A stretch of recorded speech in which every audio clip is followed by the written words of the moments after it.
Hi and hello everyone, welcome to our channel and வணக்கம் மக்களே. So இந்த வீடியோல நம்ம என்ன பார்க்க போறோம் அப்படின்னு பார்த்தீங்கன்னா மெயின்ஸ் லெவல் டிஐ வந்து பார்க்க போறோம். ஓகேவா? இன்னைக்கு பார்க்க போற கொஷின் வந்து ஆல்ரெடி ப்ரீவியஸ் பேங்கிங் மெயின்ஸ் எக்ஸாம்ல கேட்ட கொஷின். ஸோ இந்த மாதிரி டிஐ மெயின்ஸ் லெவல் டிஐ வந்து நம்ம சேனல்ல நிறைய போட்டிருக்கோம். நீங்க இன்னும் அதெல்லாம் பார்க்கல அப்படின்னா அதுக்கான லிங்க்கை நான் கீழே டிஸ்கிரிப்ஷன்ல கொடுக்குறேன். மறக்காம போய் செக் பண்ணி பாருங்க.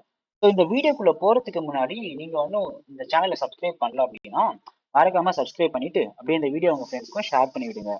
அப்படியே இந்த வீடியோக்கும் ஒரு லைக்கை போட்டு விட்டுருங்க. ஓகே, இப்போ டிஏ என்ன கொடுத்துருக்காங்க அப்படின்னு சொல்லிட்டு பாருங்க. இப்போ டிஏ என்ன கொடுத்துருக்காங்க? The given table shows total number of notebooks sold by 4 different shops A, B, C and D. Okay, so என்னென்ன ஷாப்ஸ் அப்படின்னு பார்த்தீங்கன்னா ஏபிசிடி. அது என்னென்ன டேட்டாஸ் கொடுத்துருக்காங்க அப்படின்னு பார்த்தீங்கன்னா டோட்டலா எவ்வளவு நோட் புக் செல் பண்றாங்க. ஓகே, ஒவ்வொரு ஸ்டோரும் இப்போ ஏ வந்து பார்த்தீங்கன்னா X+10 செல் பண்ணியிருக்காங்க. அண்ட் காஸ்ட் பிரைஸ் ஆஃப் ஒரு நோட் புக் எவ்வளவு அப்படின்னு சொல்லிட்டு கொடுத்துருக்காங்க. அதாவது ஏல வந்து 5x.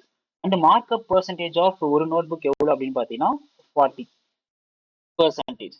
ஓகே, அண்ட் இங்க டிஸ்கவுண்ட் அப்படிங்கிறது வந்து டோட்டல் டிஸ்கவுண்ட். ஓகே, மொத்தம் இந்த X+10 புக்ஸுக்கு நோட் புக்ஸ்க்கு டோட்டலா எவ்வளவு டிஸ்கவுண்ட் கொடுத்துருக்காங்க அப்படிங்கிறது தான் இங்க கொடுத்துருக்காங்க. சரியா? ஸோ அந்த அடுத்தது நமக்கு இங்க நோட்ல என்ன கொடுத்துருக்காங்க அப்படின்னு சொல்லிட்டு பாருங்க. ஸோ நோட்ல என்ன கொடுத்துருக்காங்க? Selling price of A is equal to selling price of C. அதாவது 5x into 1.4 minus 210 by x plus 10. இதுதான் வந்து செல்லிங் பிரைஸ் ஆஃப் ஏ. இதுவும் செல்லிங் பிரைஸ் ஆஃப் சி என்னது? அகைன் காஸ்ட் பிரைஸ் வந்து 5x. அது எவ்வளவு பர்சன்டேஜ் இன்க்ரீஸ் பண்ணிருக்காங்க? 150. அப்போ இது நமக்கு 2.5 வரும். Next minus 117 into X plus 5 by X plus 5. அப்போ என்ன ஆகும்? இந்த X plus 5y and X plus 5 வந்து கேன்சல் ஆகும். அப்போ இங்க 5 into 1.5 சரி 1.4 அப்படிங்கிறது இங்க நமக்கு 7x minus 210 by x plus 10 is equal to 12.5x minus 117. Okay, 12.5x minus 117. Okay, இதுதான் வந்து இங்க கொடுத்திருக்க டேட்டா. ஸோ இதை பேஸ் பண்ணி நமக்கு என்ன ஆகும்? 5.5x is equal to 117 minus 210 by x plus 10 அப்படின்னு சொல்லிட்டு எழுதலாம். அப்போ இங்க நமக்கு 5.5x plus 55x is equal to 117x plus 1170 minus 2n. ஓகேவா? அப்போ இது என்ன ஆக போகுது? 5.5x minus 62x minus 960 equal to 0. So இது என்ன சிம்பிளிஃபை பண்ணோம் அப்படின்னா சரி இது வந்து 5.5x ஸ்கொயர். ஓகேவா? ஸோ வந்து நமக்கு 5.5x ஸ்கொயர். இப்போ 11x ஸ்கொயர் மைனஸ் 62x சரி 62x இல்லை, இது 2 தான் மல்டிப்ளை பண்றோம். அப்போ 124x மைனஸ் 1920 ஈக்குவல் டு 0. இப்போ நமக்கு வந்து இங்க ஒரு குவாட்ரிக் ஈக்குவேஷன் ஃபார்ம் ஆயிருக்கு. ஓகே, இந்த குவாட்ரிக் ஈக்குவேஷனோட ரூட்ஸ் என்ன அப்படின்னு சொல்லிட்டு பார்க்கலாம். ஸோ ரூட்ஸ் வந்து பார்த்தீங்கன்னா சால்வ் பண்ணி வச்சுக்கோங்களேன். என்ன ஆக போகுது? ஸோ இது எப்படி எழுதலாம்? 11x square minus 220x plus 96x minus 1920 equal to 0 அப்படின்னு சொல்லிட்டு எழுதலாம். இதுல வந்து நான் 11x வெளியே எடுத்தேன் அப்படின்னா x minus 20ன்றது ஒன் ஆஃப் த ஃபேக்டர். இதுல இருந்து நான் ஒரு 96 வெளியே எடுக்கணும். அப்போ 11x plus 96ன்றது one of the factor and x minus 20 அப்படிங்கிறது அனதர் ஃபேக்டர். ஸோ இதுல இருந்து நான் இதை கேன்சல் பண்ணிடலாம். ஆனால் நமக்கு நெகட்டிவ் வேல்யூ வரும். அப்போ இதை பேஸ் பண்ணி எக்ஸோட வேல்யூ நம்ம என்ன சொல்லலாம் அப்படின்னு பார்த்தீங்கன்னா 20 அப்படின்னு சொல்லிட்டு சொல்லலாம். ஓகே, எக்ஸோட வேல்யூ என்ன சொல்லலாம் அப்படின்னு பார்த்தீங்கன்னா 20 அப்படின்னு சொல்லிட்டு சொல்லலாம். சரியா? ஃபைன். இப்போ எக்ஸோட வேல்யூ வந்து 20 அப்படின்னா ஓகே, எக்ஸோட வேல்யூ வந்து 20 அப்படின்னா அப்போ டோட்டலா இங்க வந்து எவ்வளவு செல் பண்ணியிருப்பாங்க? 30 செல் பண்ணியிருப்பாங்க. இங்க நமக்கு 100. ஓகே, ஸோ அதே மாதிரி இங்கேயும் பார்த்தீங்கன்னா நமக்கு 25, இது நமக்கு 100. ஸோ எப்படி இது கேன்சல் ஆக போகுது நமக்கு தேவை கிடையாது. ஓகே, நெக்ஸ்ட் ஒய்யோட வேல்யூ கண்டுபிடிக்கலாம். ஸோ ஒய்யோட வேல்யூ நம்ம எப்படி கண்டுபிடிக்கிறது? Sum of cost price of PCD is 165. அதாவது y plus 10 plus 100 plus y plus 5 is equal to எவ்வளவு கொடுத்துருக்காங்க? 165 அப்படின்னு சொல்லிட்டு கொடுத்துருக்காங்க. அப்போ இதை பேஸ் பண்ணி 2y plus 115 is equal to 165. ஓகேவா? ஸோ நெக்ஸ்ட் இங்கேருந்து நம்ம என்ன சொல்லலாம்? 2y is equal to 50. So ஒய்யோட வேல்யூ வந்து 25. ஓகே, அப்போ பியோட வேல்யூ என்ன ஆகும்? 25 + 5 30. இங்க 25 + 15 அப்படிங்கிறது 40. ஸோ அதே மாதிரி இங்க 35, இங்க நமக்கு 30. ஓகே. ஸோ சிமிலர்லி இங்க வந்து நமக்கு 12 இன்டூ என்னது 12 இன்டூ 30 வந்து நமக்கு 360 அப்படின்னு சொல்லிட்டு வரும். ஸோ இது எல்லாமே என்ன அப்படின்னு பார்த்தீங்கன்னா டோட்டல் டிஸ்கவுண்ட். ஓகேவா? ஃபைன். இப்போ இது என்ன பண்ணலாம் அப்படின்னா, இப்போ வந்து நம்ம இது என்ன பண்ண போறோம் அப்படின்னு பார்த்தீங்கன்னாக்கா டேட்டாஸை மாற்றி எழுதலாம். ஓகே. ஸோ இது எல்லாமே நம்ம டேட்டாஸை மாற்றி எழுதலாம். ஓகே. ஸோ டேட்டாஸை மாற்றி எழுதணும் அப்படின்னா இப்போ இங்கே காஸ்ட் ப்ரைஸ் வந்து 100. ஓகே. ஒன்றுத்தோட அப்போ மார்க் ப்ரைஸ் வந்து 140 அப்படின்னு சொல்லிட்டு வரும். ஸோ இங்கே டோட்டலாக எவ்வளோ சோல்ட் பண்ணியிருக்காங்க 30 அப்படின்னு சொல்லிட்டு வரும். அப்போ 210/30 அப்படிங்கிறது இங்கே டிஸ்கவுண்ட் வந்து ஒரு நோட்டுக்கு 7 ரூபாய் தராங்க. ஓகே. ஒரு டிஸ்கவுண்ட் வந்து ஒரு நோட்டுக்கு எவ்வளோ தராங்க அப்படின்னு பார்த்தீங்கன்னா 7 ரூபாய் தராங்க. சரியா?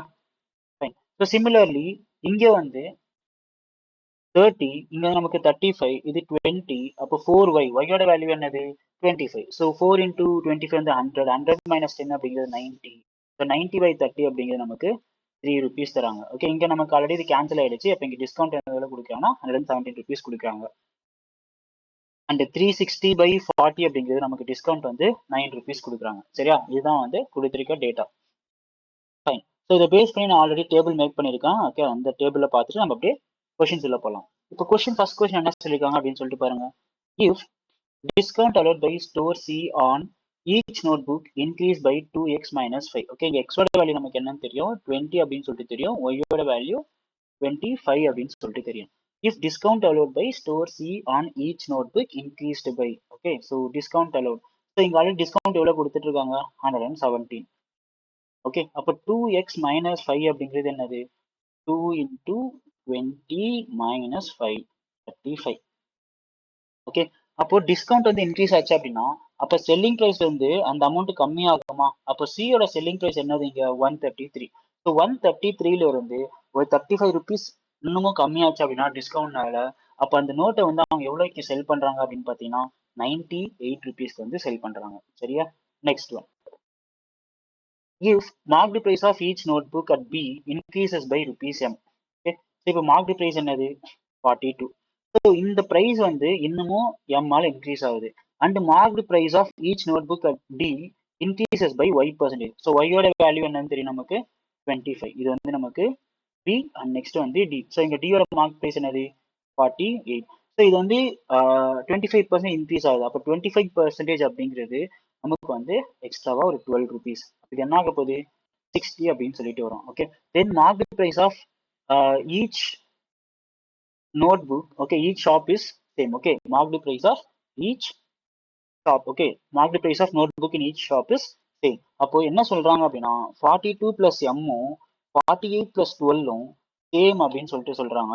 ஸோ அதை பேஸ் பண்ணி எம்மோட வேல்யூ என்னவா இருக்கும் 18 rupees இருக்கும். ஸோ ஆன்சர் என்ன அப்படின்னு பார்த்தீங்கன்னா 18 rupees. Okay. So next one. If the profit made by store D on sale of y minus 3. So y ஓட வேல்யூ என்னது 25. அப்போ y minus 3 ஓட வேல்யூ என்னது 22. Okay. So profit made by store D on 22 notebook. Okay. இங்க profit எவ்வளோப்பா? So இங்க பாருங்க. So store Dல காஸ்ட் ப்ரைஸ் என்னது 30. செல்லிங் ப்ரைஸ் என்னது 39. அப்போ ப்ராஃபிட் என்னது 9. So 22 into 9. Okay, the profit made by store D on selling y minus 3 notebook is what percentage of total profit made by store A on 2x minus 4. So x ஓட value என்னது 20. So 2 into 20 minus 4 அப்படிங்கிறது என்னது 36. Okay, அப்போ 36 நோட்ஸுக்கு okay. So இங்கே பாருங்க 100 rupeesக்கு வாங்குறாங்களா எவ்வளோக்கு விற்கிறாங்க 133. அப்போ 33 rupees ப்ராஃபிட். இது எனக்கு 1 டைம், இது எனக்கு 4 டைம், இது எனக்கு 2 டைம், இது எனக்கு 3 டைம், அகைன் இது எனக்கு 1 டைம், இது எனக்கு 2 டைம். அப்போ கடைசியில் என்ன ஆகும் 1/6 அப்படின்னு சொல்லிட்டு வரும். ஸோ நமக்கு 1/6 ஒரு வேல்யூ என்னன்னு தெரியும்னா 16.67% அப்படின்னு சொல்லிட்டு தெரியும். ஸோ இதோட ஆன்சர் என்ன அப்படின்னா 16.66% or 16.67%. Okay. Next one. By how much each notebook to be increased above cost price such that MP of A is half of mark price of C. Okay. இப்போ இங்க மார்க் பிரைஸ் ஆஃப் ஏ எவ்வளோ 140. So இது வந்து என்ன சொல்றாங்கன்னா half of mark price of C. Okay. Mark price of C என்னது 250. அப்போ என்ன சொல்றாங்க இங்க சியோட மார்க் ப்ரைஸ் வந்து எவ்வளவு இன்க்ரீஸ் பண்ணா எனக்கு இந்த 1:2 ரேஷியோ கிடைக்கும்னு சொல்லிட்டு சொல்றாங்க. அப்போ எக்ஸ்ட்ராவா நம்ம வந்து எவ்வளவு இன்க்ரீஸ் பண்ணோம், 30 இன்க்ரீஸ் பண்ணா நமக்கு 140/280 அப்படின்னு சொல்லிட்டு கிடைக்கும். அப்ப என்ன ஆக போகுது, 1/2. இதோட ஆன்சர் என்ன அப்படின்னு பார்த்தீங்கன்னா 30. ஸோ இந்த வீடியோ உங்களுக்கு ரொம்ப யூஸ்ஃபுல்லா இருக்கும்னு நினைக்கிறேன். இந்த வீடியோ உங்களுக்கு ரொம்ப யூஸ்ஃபுல்லா இருந்தது அப்படின்னா இந்த வீடியோ உங்க ஃப்ரெண்ட்ஸ்க்கு ஷேர் பண்ணிட்டு மறக்காம நம்ம சேனலுக்கும் சப்ஸ்கிரைப் பண்ணிடுங்க. தேங்க்யூ.